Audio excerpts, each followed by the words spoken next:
Greetings. My name is Peg Hosky from Fed Insider, and on behalf of Vion, NetApp, and Fed Insider, I'm pleased to welcome you to our educational webinar on securing, buying, and staffing for cloud in government. Before we begin, we have a few polling questions that we'd like you to answer so our speakers can fine-tune their remarks. So if you'd please indicate your choices on these questions, we can then get started.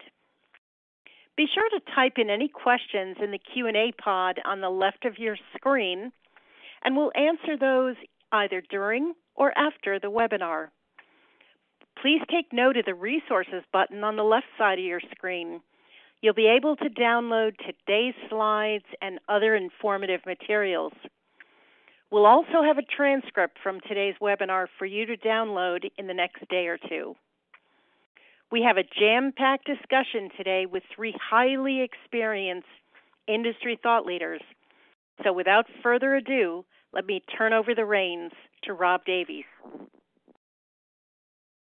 Hi, Peg. Thank you very much. I'm really happy to be here today with Jackie Everett, the Vice President of Mission IT at Leidos, and Kirk Kern, the CTO for the Americas and Director, Office of Technology and Strategy at NetApp.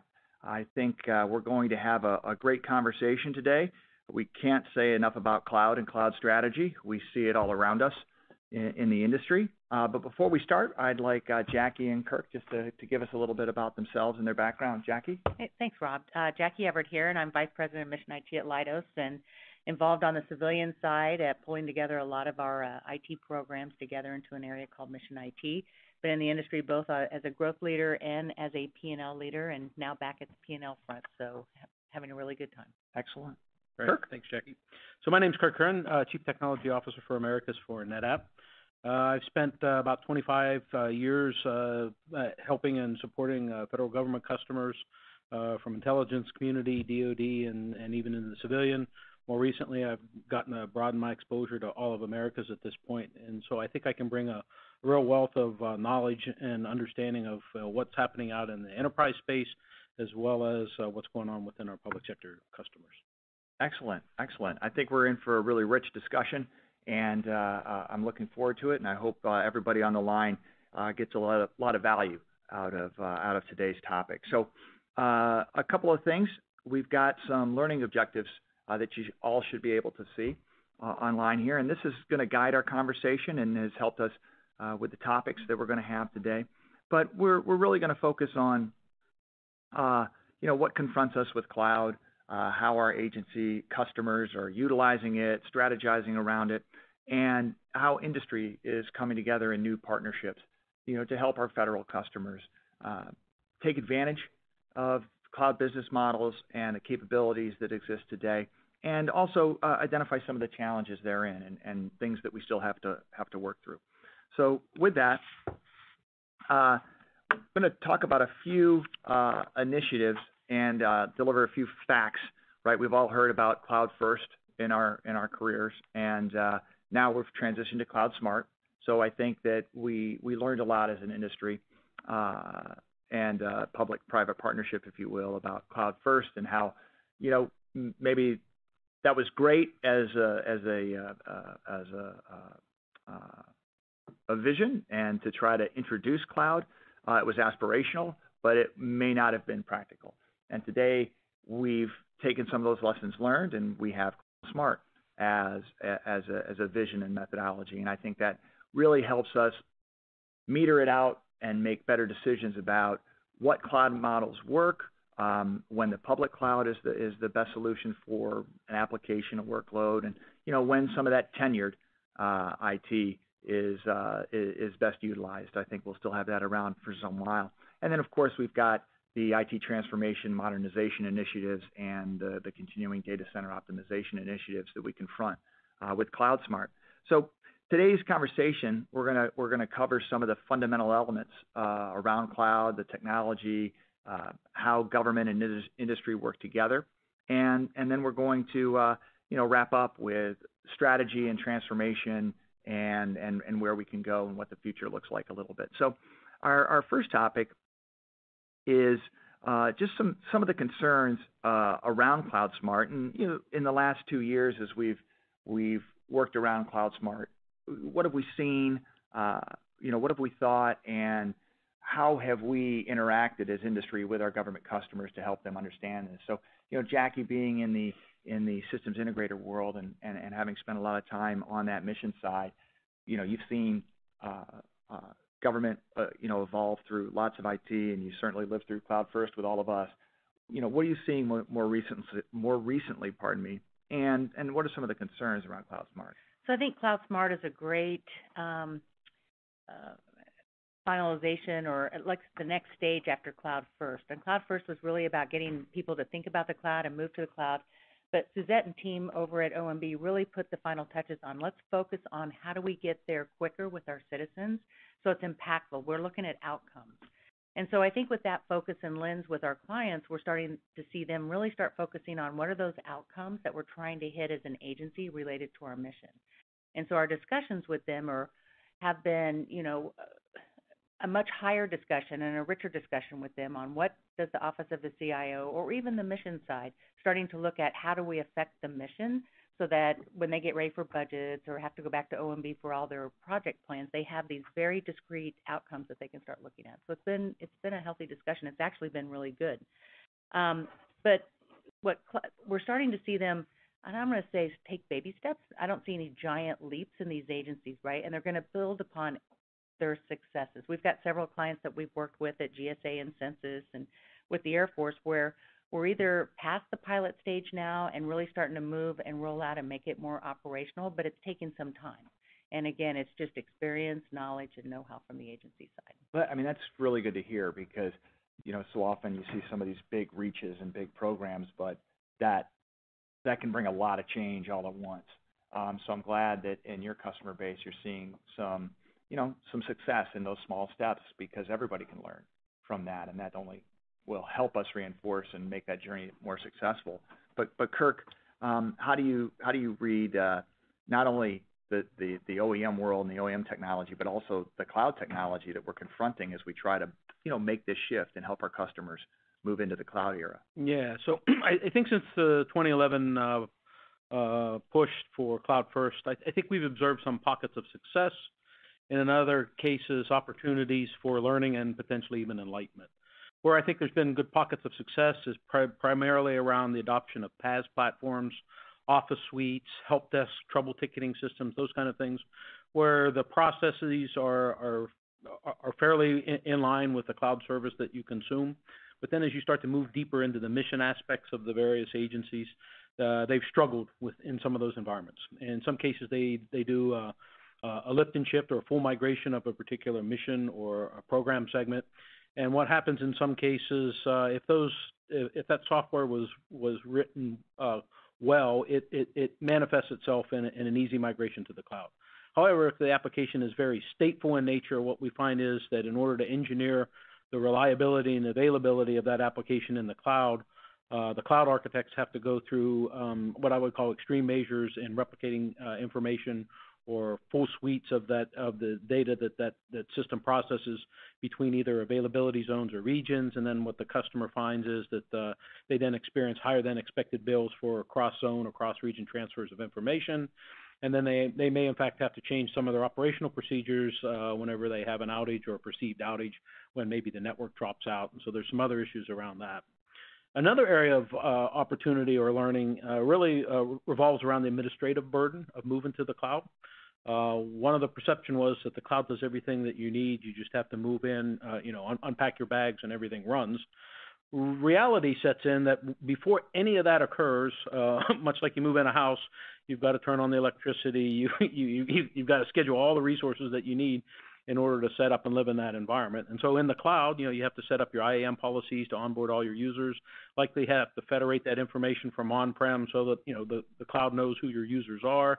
Then there's a whole list of how do I set up the billing for each one of those users? How do I create those accounts? And then networking, right? Networking always has to be set up and provisioned in the cloud, irrespective of whether it's a PaaS or an IaaS offering. And if I hadn't said it before, networking still confounds many of the paths to the cloud. And so, if you get those, what we'll call infrastructure resources up and running, then you have a successful port. What we find after they operate in the cloud, though, it becomes an area of opportunity to do some cost optimization. And so in some cases, we see customers potentially shutting down or refactoring applications whenever they realize some of those services may not necessarily may be needed in the cloud. And in other cases, we actually see repatriation for cost optimization purposes. That repatriation typically goes after the high frequency, the high throughput type of workloads, high performance databases. And, if you're paying a nickel for every million IOs against the database, your nickels go away pretty quickly. And so they say, hey, I can do a single investment on that particular workload or that particular database, bring that back on-prem, and then just let that thing beat away on the dedicated resources. And so those are some of the things that we found over the course of the past 10 years, and I think we'll dive deeper into it as we go in the next series of questions. So. Absolutely, and I think both of you touched on a couple of key points there. With the cloud, I think the small steps and having early successes is key, and that's something we talk to our customers a lot about. But also the way to look at how to consume and manage that technology isn't necessarily any different than the way we manage the technology in the data center today. We have our governance processes. We have all the total quality programs that we've worked through with our customers to implement over the last 15 years or so, and those things all apply to the cloud. And I think we have a lot of the capability in place today to move there, but sometimes we get caught up in that the cloud is new when we've got to have new things when the cloud's the next IT platform, and we can apply the things we use today to manage our IT platform to that. Kirk, you touched on it in your discussion just now, but what do we see as some of the key fundamental technologies? Obviously, you mentioned the network, but what are some of the newer technologies that we're seeing that have been, born because of the cloud that, our customers hear about and we hear about being implemented, but that you think have some real advantages? And then Jackie, will shift to you about, what you're seeing on the mission side of it. Yeah.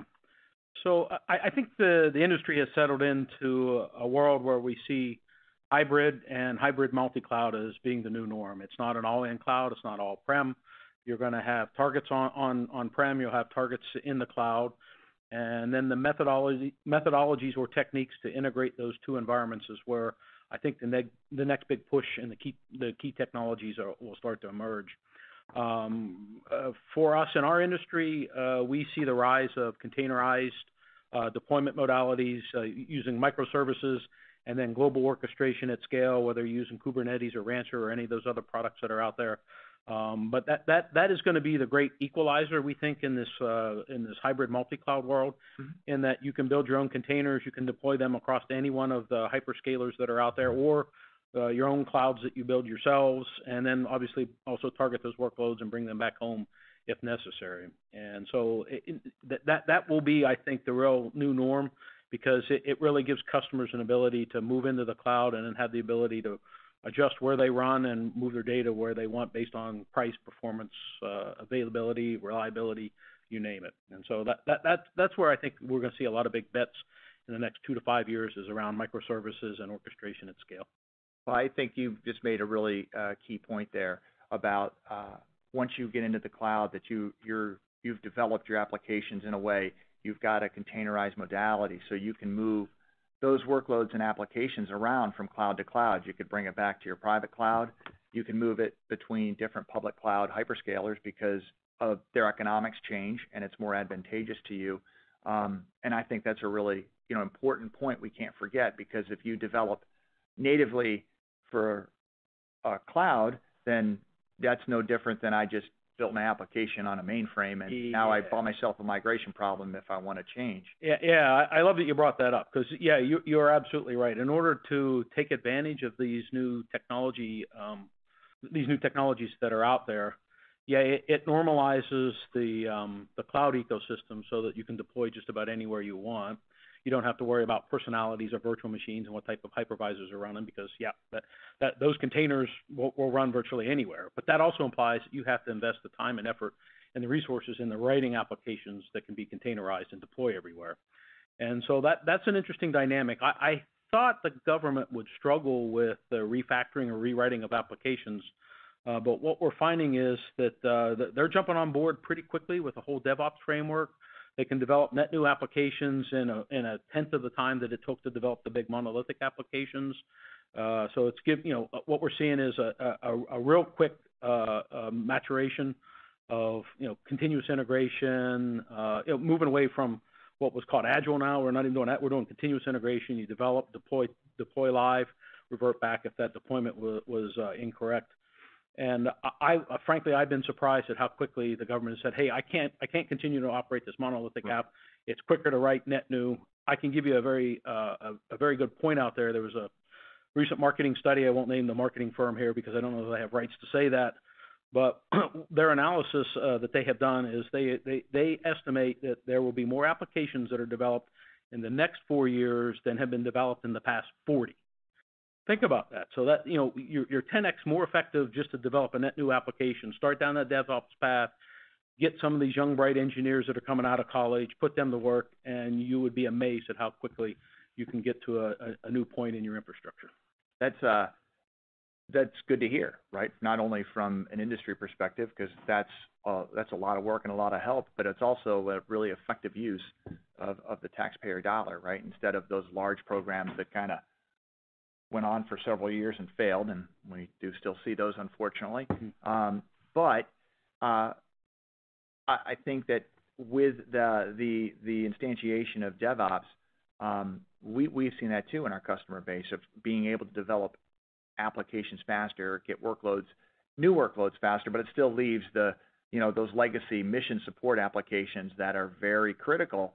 That how do we manage those, and how can we cost effectively either get them to cloud or continue to help them operate more effectively, but changing the underlying business model by which they're managed and deployed. I think that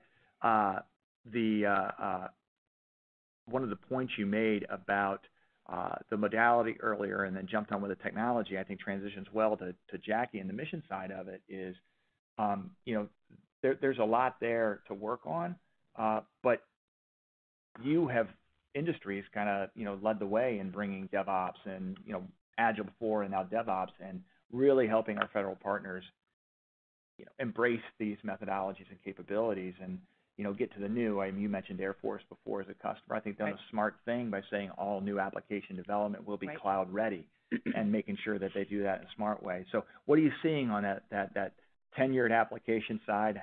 As you may have figured out, I don't like the word legacy. I heard tenured at a talk. I thought that was really good. But how do you see that between those containerization versus some of the legacy apps and the new versus the older? No, we see a lot more application development going on there with newer technologies and newer thinking. And if you think about it, each of these organizations have to have an environment where they're continuously up and running.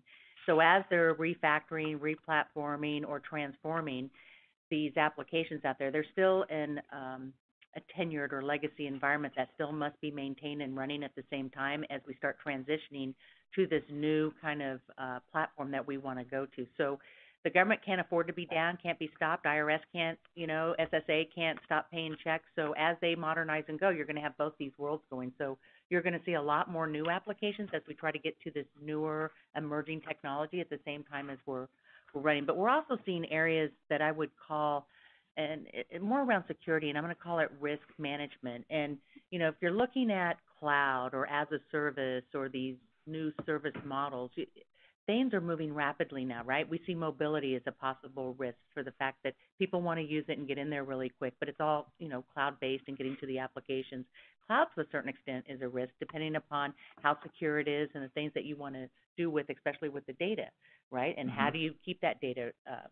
You also see the social risk, right? Social media is incredible. We were all tweeting here a little earlier, right? I mean, so there's all sorts of noise and factors going on that you have to look at. Your network, huge risk out there, and is it fast enough in the bandwidth? And then we also see security as a whole, and then the Internet of Things coming on. But the big disruptive things we see right now are AI and RPA, right? Because as the government starts looking at and our customers start looking at, okay, so now we're moving to the cloud, now we have these apps out there, how do we start bringing that automation into all of that? And it's all going to be cloud-based and everything's going to be everywhere. And how do we secure that so that we ensure that we're getting the work done, right? And we're seeing some little baby steps towards that, which has been really interesting. So it's all positive for folks like us in the system integrator world, and it's a really good time. Yeah, I'd like to climb on top of that. So, Please. you know, so some of the things that you find when you run a DevOps team is, you know, they're like stallions. You just let them loose in the field, and you know they go off and run as fast as they can. But you're absolutely right. You have to put some process and structure around there so that you really get tangible results and secure results. And so I think for the the SI community like Leidos, there's a real unique opportunity to start going in and doing what we call DevOps engineering, right? So long before you set the stallions loose, you build a platform that has all the security mechanisms in place. It kind of bounds them so that they don't run out of bounds, so to speak. And then on top of that, as you start to engineer for the mission and deploy across the ecosystem, site reliability engineering comes into play, right? I mentioned that in sort of our pre-brief. If folks on the line haven't picked up a copy of the book, Site Reliability Engineering, it started with the big hyperscalers. They look at every change, every aspect in a piece of infrastructure in terms of what that singular change will do to the end application or the entire service. And so that's another unique opportunity where I think you can differentiate in that space, is start to focus on, you know, how does a singular change, you know, affect the entire environment, giving way to things like SLAs and SLOs, and so that's going to be a real interesting aspect, and I think a good opportunity for folks to invest time in. No, absolutely, and I mean that actually transitions well into our next touch point around those best practices, right? You mentioned just a few, and Jackie, you did as well, right? Between processes to govern that application development, whether that's, you know, DevOps, some traditional application development waterfall, or, you know, Agile, what have you. But also, what are those SLAs, right? And how are they deployed against the type of service that I have? You'd have different SLAs for what you're getting on-prem and how you're managing it versus the SLAs that you expect from the public cloud, maybe even two different groups of SLAs. But also, I think we talked about it or touched on it a little earlier.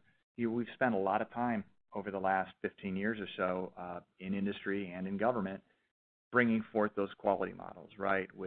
Started with, I didn't start with, but everybody may remember, you know, CMMI and CMM, and then CMMI, and the application, the SDLC before that, and now into ITIL, IT Service Management, and some of and those are translating into some of the ISO standards.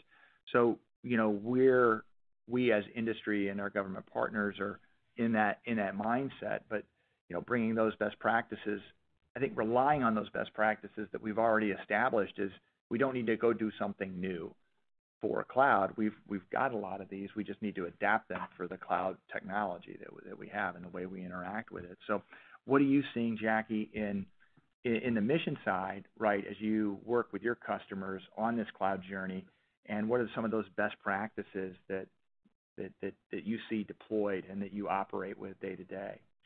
So I think what we've learned or what we see is that the agencies and still have inputs that have to go into all these systems. There's processes that, you know, we all have to follow and adhere. You mentioned many of them. There's outputs and there's outcomes. And for some agencies, and not all agencies, and even for some system integrators, it's a different model to work in this SLA environment. Some of the bigger integrators and ones that I have experience with, we've been in this model for over 20-some years, right? Various outsourcing agreements, and the government's still going to ask us for end-to-end services in many of these areas. And cloud and this rapid agile development is all going to still continue. And I think the question is the tolerance within the agencies on the SLAs that are commercially available so they can get the best price versus what they need from a critical mission standpoint when there's an emergency like at FEMA or CDC if there's an outbreak, right? And so how do we, as collectively as a community, right, be able to ensure that the government has that high attention as we go forward and broker all those?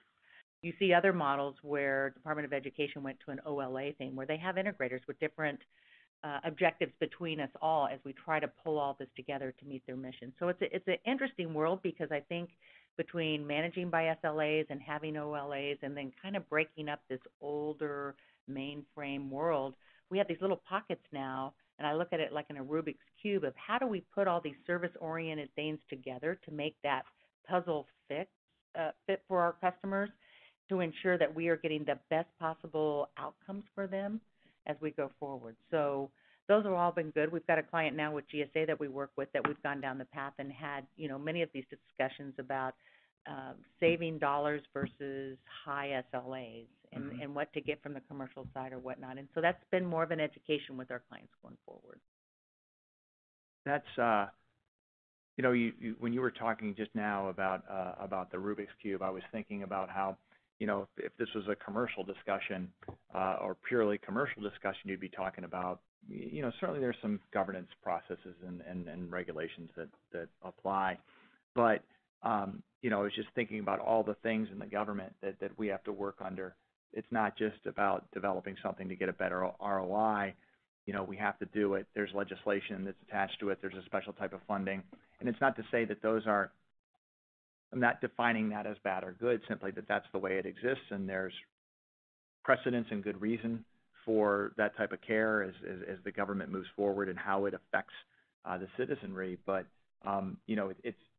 it's not as simple as just kind of laying out a plan and moving out. There's a legislative framework and a regulatory framework for us, and a process framework that exists that we're trying to sort of protect from being too rapid, so that we don't go off and do great harm. The government operates at great scale, and if you get it wrong, the outcome can be bad, and that can be a lot more expensive than if you took some time up front to make sure you get the right thing. So, Kirk, how do you see those best practices maybe with some of the new technology? Do you think about it sort of how I mentioned with, hey, we've got these governance processes and we need to adapt them a little and roll it under, or do you think that, hey, there's some new stuff that we have to that we might have to develop in order to take advantage of this? Yeah, well, there are different layers of best practices as you walk through the business, right? I think companies like Bion and the integrators have best practice in terms of procurement and contracts, especially when it comes to even procuring cloud services, because you have to blend a little bit of both the agility of turn on, turn off a contract, but still protect so that you don't get overruns and those kind of things. So I think those are in good shape. On the flip side, almost 100% opposite is the DevOps people, right? Mm-hmm. They hate process.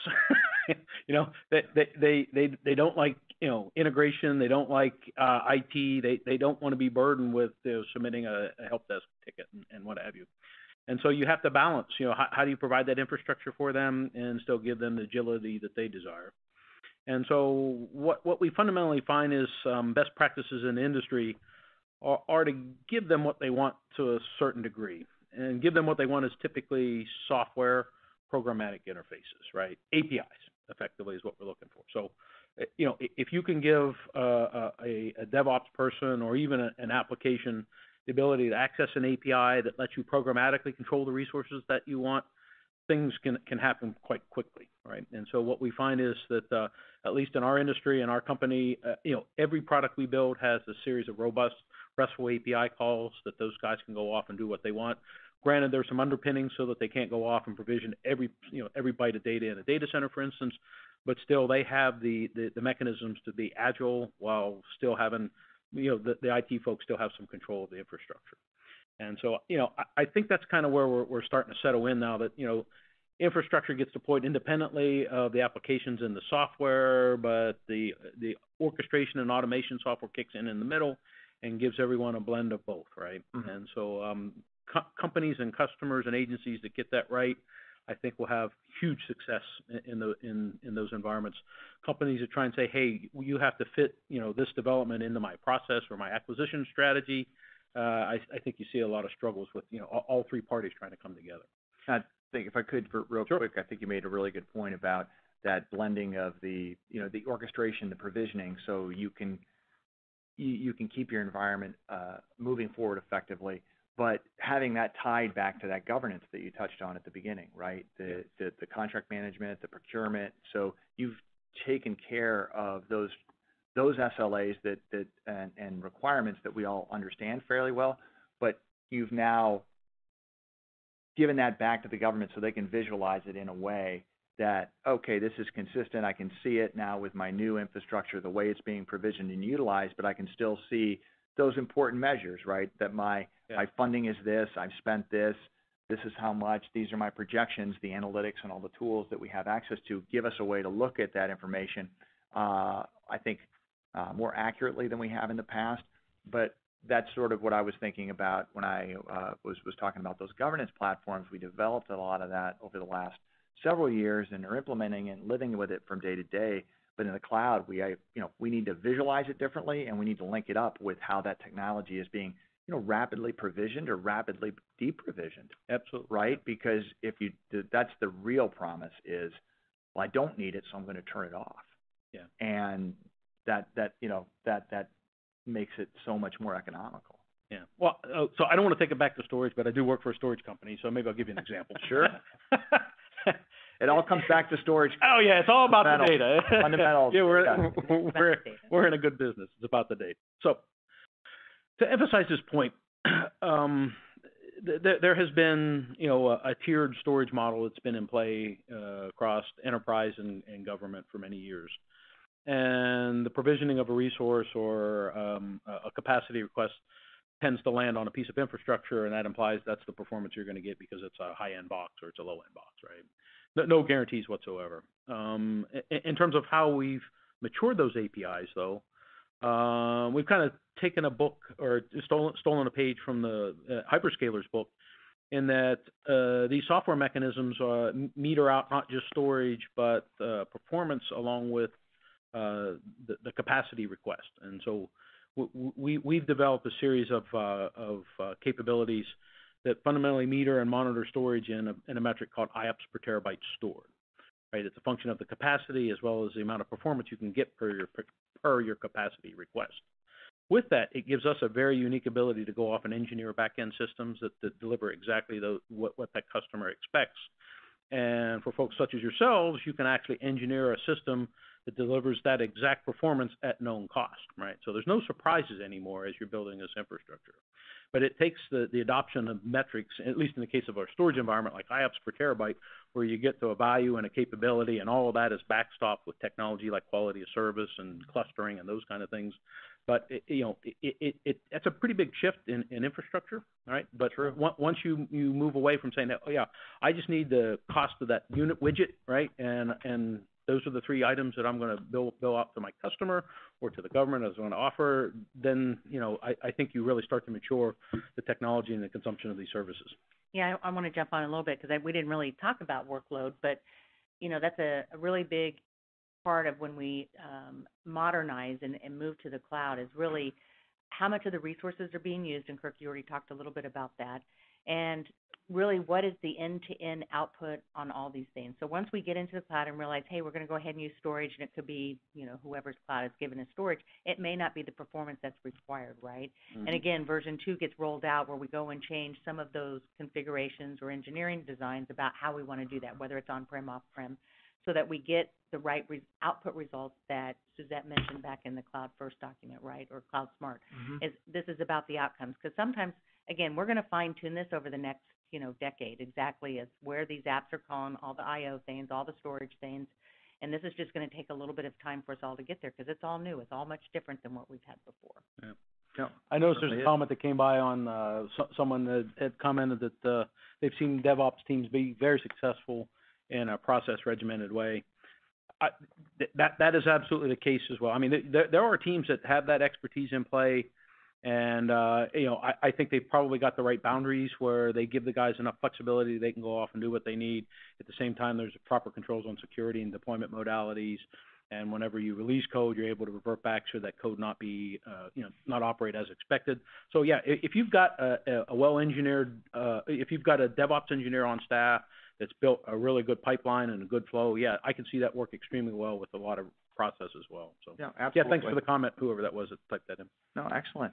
And so we touched on the the procurement in this, not just as we confront cloud and cloud models, but now moving to procurement in a multi-cloud way. And I know this has been an obstacle for us and a challenge that we have to work through at Vion as we talk to our customers about how these cloud models can be procured under existing regulations. DISA has completely transformed how they acquire their infrastructure, and they started this in 2004, and that's allowed them to really alter their entire investment strategy around IT and the way they bring value into the data center.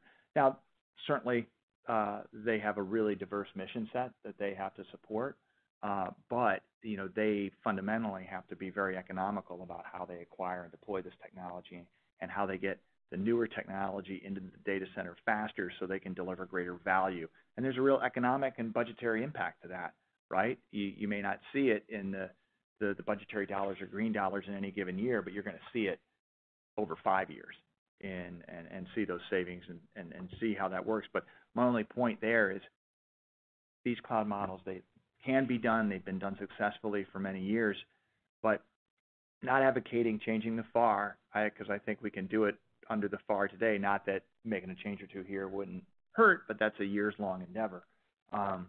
So, Jackie, how do you see it as you're helping your customers today take advantage of the cloud, whether you're helping them curate some services and get some workload up into one of the public clouds, or you're dealing with, they've got a private cloud model?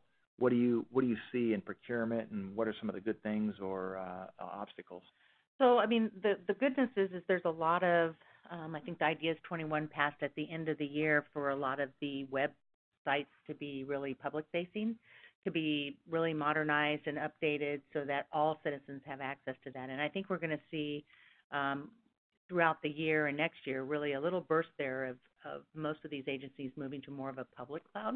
I mean, because these are publicly facing websites that you're just not, that'll be fairly simple to do. So I don't know if they need to be so FedRAMP, but they may feel that way to do that way. Then we're going to see, and we still do today, we have some very, very, very legacy code, and this is where Congress is on some of these agencies to get it changed, but it's so legislatively driven, and IRS is one of them. I mean, they can't get around it.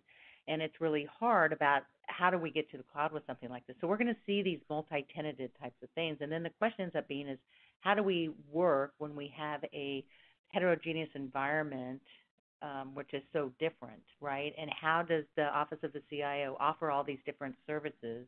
And so I back in the day, we always talked about a cloud broker in a way that, you'd be able to go into one place and broker and all this stuff. And I'm not sure that has come to fruition yet, or the maturity of the agencies understand how do I get the dollars so I understand how to pay fee or have my users pay me fees for the use of this yet, right? And I think that might be a maturity as we grow over the next 5 years. But we do see these hybrid environments where we have these legacy sets of applications and mainframes still, both on Unisys or IBM versus, a more modern solution today. But they're both working together in which the environment has been set up that the users can access both worlds. Mm-hmm. Now, when we talk about SLAs, again, this is where, from a business model, you have to look at what outcomes we're trying to achieve and how to all these different environments, again, back to the Rubik's Cube, how does each one of these all come together to meet the master outcomes of what we're trying to achieve for the mission side? And that's hard and complex, and that takes time, not only from the Office of the CIO, but from the mission side, and also for what's being passed down from legislation, depending upon how the legislation is written. Sure. So there's a lot of complexities in the procurement, but SIs and companies like you guys, we all have experience with SLAs, and what does that mean? And I think the biggest thing that we need to look at is really the terms and conditions, right, to make sure that these agencies have the ability to move and be agile in the future, because not all the terms and conditions are set that way. True, absolutely. And I think and I recall the Mythbuster memos mm-hmm. that came out. I think it was around 2012 or 2013. Yeah, date's 40. Really not that important, but yeah. Somewhere in that time frame. And I keep those accessible because I think there are procurement challenges, but you can't shut down the conversation between industry and government around just because, well, it's a procurement, I can't talk about it. Well, the rules specifically allow you to talk about it. And I think we have to have that conversation because if, industry has, we bid on a lot of things, and, the new partnerships that are being created, that only exponentially expands our library, where we can say to an agency that maybe hasn't done this before, I mean, here are several RFPs that we think worked well, that, were bid, and here are the clauses and terms, or the way the statement of work or objectives was written. This could really help you in making that journey to cloud. And also what I heard you talk about, Jackie, was almost an underlying investment strategy as you make that journey to cloud, right? How do I transition from my CapEx world to save some money over time so that I can redeploy it, and the TM Technology Modernization Fund is there to help. But I think that goes to the multi-model world that I sort of mentioned at the beginning, where I've got some traditional IT I'm still going to have. Then I've got a lot of IT that I might be procuring as a service that change my mix of budget at any one year, and gives me an opportunity to access the TMF or create my own savings that I can, over a couple of years, I can start to deploy against the public cloud as I reshape how I deliver IT to my customers. But that has some budget implications too. I understand what I just said, but Kirk, what do you guys see in procurement specifically, and what's working and what's not? Yeah, well, maybe I'll give you an example. It's an example of what's working, and probably a bigger example of what's not working. So the switch from CapEx to OpEx seems pretty straightforward. But unfortunately, as you move into the cloud, technology can be complicated. And more specifically, what happens when technology goes awry, you get faced with these unpredictable bills on the back end, right? Didn't expect this unexpected bill twice what I expected it to be. And an absolutely perfect example of that is a customer had lifted up an entire workload, pushed it into the cloud, a bunch of VMs up and running, probably only need to process data 20% of the time, but they still have to stay alive and well. So you got some fixed costs where that's up and running. Then what happened was they started to see all their bills start to spike. Well, they had a requirement they have to run antivirus. Antivirus runs every hour or whatever the thing. So this thing is grunging through, scanning all their virtual machines every hour, where no demonstrable work is really happening, but AV's out and running, and they're racking up big bills because antivirus is running these VMs. No policy change to say, hey, you don't have to run antivirus. You have to scan everything in these instances. And so that's where technology kind of runs awry with OpEx and CapEx numbers, right? So in CapEx, you don't see it. It runs, right, sort of sunk cost. OpEx, you have to get way more sophisticated with the way your software runs, the way you operate your infrastructure. You have to recognize that maybe I don't run antivirus. Maybe I use a zero trust network on the front end and manage, access and control in a different way. And I think those are key differences too. When you're up in one of the hyperscalers, and all those services you can call upon, they all come with a charge, and it's fantastic. It's a world of great services. I'm glad you brought that up. Yeah, so then the cloud provider says, well, you can buy this service, right? And it was $10 million for a year-long license of that. Right? But properly managed, that can be a good thing, and that's where I think if you have that in-between model where I'm consuming my technology as a service in the data center, that gives me a more attractive budget proposition in any one year. I have a lot less overspend than I used to have with CapEx, but I can then start to allocate some of that funding to the public cloud, right? And you're still able to get the best of what the OEMs have to offer, what they're designing and bringing to market, but you can underpin an investment strategy, and that works, with the integrators, right, where the integrators can help the government manage that flow.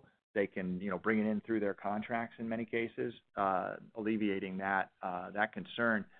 We're going to talk about, Cloud Smart and multi-cloud, and I know we touched on a number of those topics already, especially around containerization and the importance of developing for not any one cloud environment, rather. So I'm not beholden to any one environment. I can move it around. And we talked about those best practices. Kirk, Jackie, unless you feel like we hadn't addressed that, I was going to move ahead That's to great. kind of keep us on time. Yeah, no, that's fine. Okay, Great. I think we had a real rich discussion around that, and I don't want to beat that dead horse, but I do want to bring it back and spend a moment on. We've talked about these, the fundamentals that underpin this cloud world with cloud smart strategy and best practices and technologies, and procurement and management methodologies, but all those are the components of, that strategic plan. And, agencies write strategic plans and modernize them. They used to have the 5-year plans and then the 3-year plans. And, that's kind of what I think we've advocated here in our discussions at Vion with our customers is, have your strategic plan for the cloud. And, it's almost like when we had the big move for disaster recovery and continuity after 9/11, business impact analysis, looking at my workloads and making good decisions about where they go. So I think the systems integrators are strategically and critically positioned to help government do just that. You have a lot of agility and flexibility. And, how do you see that versus the perception that Kirk touched on that, if I go to the cloud, it takes care of everything? Yeah, there's a lot of that. The cloud will solve all my problems. I wish then I don't have to know anything. I'm just being facetious. So strategic planning is important, but it can't paralyze what we have to do. There's got to be a movement, right? So there's got to be not only the strategy, but there's got to be the tactical part. And the tactical part we talked about earlier is we've got to start moving now. And we use the term the low-hanging fruit. Let's get some of that stuff moved over so we can start experiencing the cloud within the environment. And then we can start, really visualizing what that strategic plan is. And I think what happens with the strategic plan is the cloud is just embedded in it because there's no doubt that we're all going to do it. I think the question ends up being is how mature of the strategic plan am I going to be when we talked about mobility and social and networks and all those other things that are part of that strategic plan that really brings now that whole ecosystem of that agency to this new modern world and how we're going to answer those questions to the citizen or to the warfighter for that matter in a world that's loose, if I can use the word loosely coupled, but at the same time featuring all the benefits that they need. And so I totally agree that, system integrators have a huge role in this. Workload is going to be really important. And I know that some of the, let's call them the mission owners, are very embedded with their apps, may or may not know exactly what's going to be the workhorse that's going to go in there or who's going to eat up all the VMs in there and come back with a couple million, $10 million. What's the cost of antivirus? Right, of those bills. Great example. And not know that, right? And that's going to be really critical on how that's built out. And that's just going to take a plan and some thinking, but it's got to start now, and it's got to start with some tactical things so it can enforce where the strategic plan has to go. I couldn't agree more, and I think that strategic plan is also the proverbial living document. Yep. Right? You just don't write it and go, I'm going to go implement it, and a year later I'm still implementing, and I haven't gone back to check to see what the implications have been or what changes occur. It's got to be, I think it's more imperative to revisit that pretty frequently today. There's going to be some disruptive things, and I know they're already talking about it. Data as a service, right? And analytics as a service or reports, depending upon what this agency's mission is, right? I could see Census putting out a whole bunch of reports as a service if they wanted to, right, based upon all the data collection that they do. So, again, that strategic plan is a living, and it has to be kind of like the agile development, right? You're just going to have to plug in and build it and keep going forever. It never stops. Nope, it doesn't. Kirk? Well, I'd like to maybe bring up a comment. So, yeah, you could have a strategic plan, but it almost feels like it's static. You could call it a living document, but I'd argue that's probably still not realistic, especially at the pace of cloud. And so some of the things that we've done internally with our own IT system is we have a service decision matrix, right? So when our software developers need to make a request of a resource, in addition to making that service request, they have to answer a couple questions, right? And so this is automated and orchestrated and happens in real time. Are you touching or accessing customer data, right? Do you have requirements where it has to stay in the country because it's a government, and so there's all these different things. And then based off of that, the request gets satisfied by going through this decision matrix, and it may land on a resource request that sits on a cloud on-prem. It may hit somewhere, in one of our public clouds or a cloud that we build and operate ourselves, right? And so, I would argue you could do some of the strategic planning, but also look towards automation to help you as part of that strategic planning process. Work towards building an automated decision matrix in whatever shape or form that agency is comfortable with.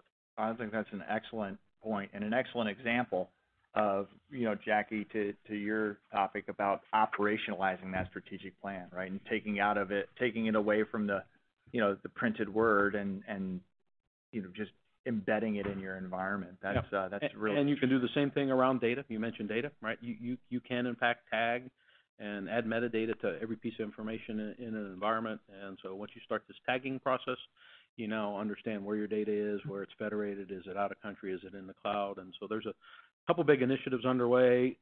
Fundamentally, a shift from file and structured technologies like databases, and they're moving a lot of this to object technology. Mm-hmm. As you move to object technology, you have the ability to do metadata and tagging on each one of those objects, and so now that becomes your repository of truth, right? And so you can go query that metadata repository, ask it for the tags, any of the information, and you can start to build a huge knowledge base of where your information is and who has access to it. Excellent. So we're coming to the end, but we still have some time. I'd like to, try to tie this up and maybe give the audience, if you will, some of the benefit of our experience and what we've seen. So, Kirk, you've talked about some examples, and you were, talking about the way you looked at strategic plans just now. But, what would be some of your, guidance based on what you've seen in your experience with customers as we continue on this transformation journey? Yeah. I'm a big advocate of assessments, and what that is, we certainly have tools to perform assessments, but there are other tools out there in the industry as well. And so before you make any decisions about moving to a cloud or refactoring an application or writing net new, it really helps to have a basis of understanding as to what all the applications in the data center are consuming, what are their resource requirements from a throughput perspective. And, a simple assessment service can just absolutely give you untold value on the back end as you start to develop strategic plans and things like that. It is shocking at some customers and agencies say, hey, I'm going to pick this up and move to the cloud. Have no idea what it does, right? And we think we're going to go to provisioned IOPS, and this should be fast enough, and it may or may not be. They don't know, but you're now making bets with real money because you don't get that back. You pay for the service, and it either runs and you're a success or you're not. And so before you do anything, I think knowledge and understanding is key, especially from a technology perspective. If you had done an assessment in that previous example and saw that every hour that thing wakes up and does 1 million IOs against every block in your virtual machine, you can attribute that to virus scanning. You'll know that, hey, I probably need to come up with a solution for that and either virus scan once a week or once a month or not at all. I don't know. Whatever the answer is, I'm not here to pretend. Yeah, you would at least know. And you wouldn't be surprised with, the $100,000 bill after they ran for a month and said, well, I know how much virus scanning costs in the cloud. It's $100,000, right? And so information is key, and so that's the power of any of these transformations is come equipped with all the information you need to make real tangible and strategic decisions moving forward. Jackie, I'll let you wrap us up on this topic, well, given you're in the midst of it with the mission side. Yeah, so I think transformation and modernization have two different meanings for me, right? Transformation to me is around how do we transform how we do our work, where modernization is modernizing what we have today to fit the new emerging technologies. And I think both of those have to be really well orchestrated and coordinated. I like what the Air Force is doing. It's all new stuff. It's going to be new code and moving out that way.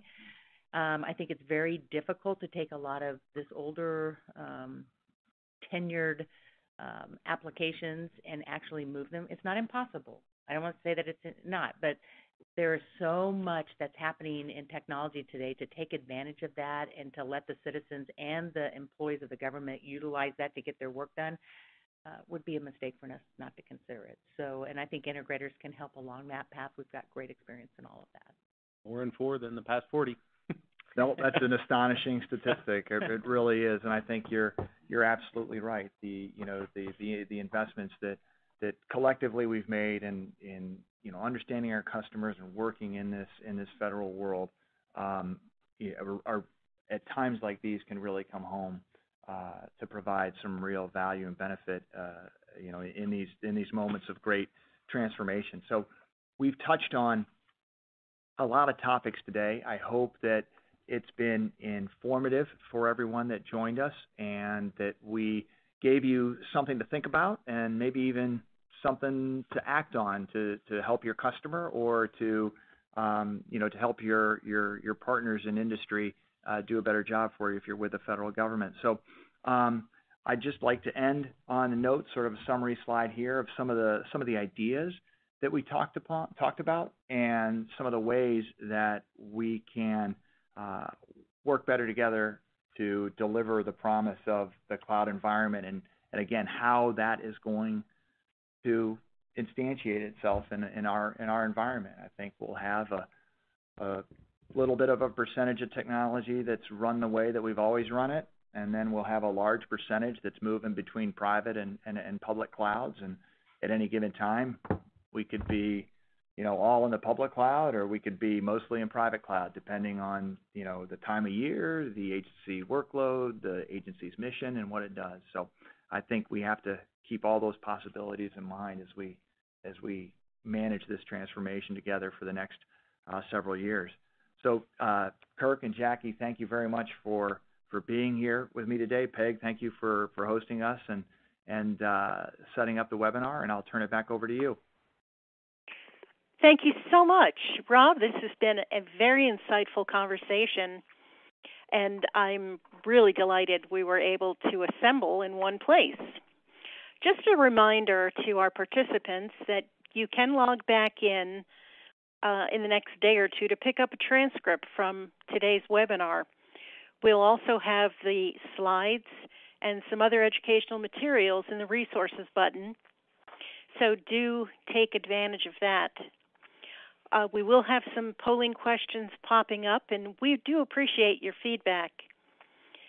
We'll have an archive from the session available very shortly, and you'll see a link from us in the next couple of hours that you can share with your colleagues. Those of you who requested a training certificate for this webinar should receive it via email. We have many webinars in the works, so be sure to visit fedinsider.com for dates and details. Thanks so much for joining us.